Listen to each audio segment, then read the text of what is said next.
நம்ம விஷால் சாரோட மக்குடம் படத்தோட அஃபிஷியல் டீசர் பார்த்தீங்கன்னா போத் தமிழ் அண்ட் தெலுங்கு 2 வருஷத்துலையும் பார்த்தீங்கன்னா இப்போ யூடியூப்பில் ரிலீஸ் ஆயிருக்கு.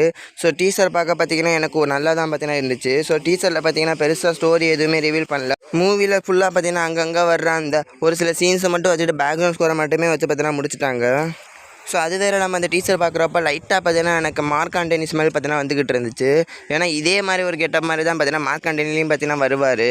ஸோ அது வேறு இல்லாமல் மியூசிக்கும் பார்த்தீங்கன்னா மார்க் ஆண்டனிக்கு மியூசிக் போட்டால் அதே ஜெய் பிரகாஷம்.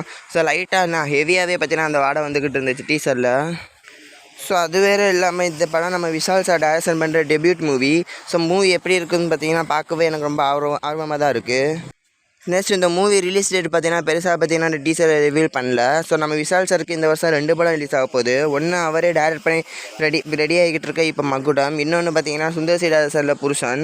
ஸோ புருஷன் பார்த்தீங்கன்னா செகண்ட் ஹாஃபில் ரிலீஸ் ஆகிடும் சொல்லிட்டாங்க அஃபிஷியலாகவே. ஸோ இந்த மூவி பார்த்தீங்கன்னா எப்படியும் புருஷனுக்கு முன்னாடியே ரிலீஸ் ஆகிடும். ஸோ மோஸ்ட்லி 2 to 3 monthsக்குள்ளே பார்த்தீங்கன்னா இந்த மூவி ரிலீஸ் ஆகிடும். ஸோ எனக்கு என்னென்னா இந்த படத்தில் பார்த்தீங்கன்னா விஷால் சார் சோ ஹீரோவாக 100 கோடி கலெக்ஷன் கொடுக்க வாய்ப்பு அதிகமாக இருக்குன்னு தான் சொல்லுவேன்.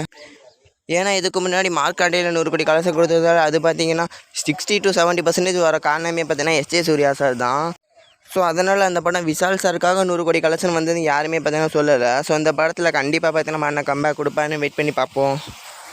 ஸோ நீங்கள் இந்த டீசர் பார்த்துட்டிங்களா? உங்களுக்கு எப்படி இருந்துச்சுன்னு சொல்லி கமெண்ட்டில் சொல்லுங்கள்.